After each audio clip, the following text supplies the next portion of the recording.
Welcome to the Salmon Runs YouTube. Enjoy the video.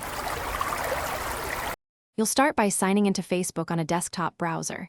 This gives the full security menu. Once signed in, go to Settings and then Security and Login so you can access two-factor authentication controls.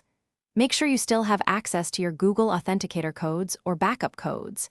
If not, pause and recover them first because Facebook will ask you to confirm identity. Now locate the two-factor authentication section because that is where you remove an Authenticator app. Let's continue to the exact controls. Once you're in two-factor authentication, click Edit beside the Authentication app entry. You'll see options to change or remove the app. Choose Remove or turn off the Authenticator.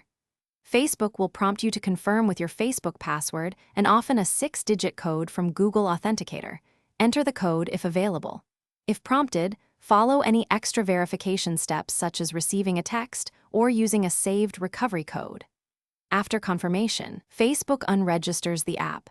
Next, we finalize and secure the account. After removal, make sure to add another two-factor method like SMS or a security key so you don't lose access.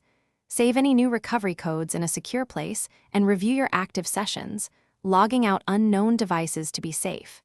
If you couldn't provide a code during removal, use your saved recovery codes or follow Facebook's identity verification flow to regain control.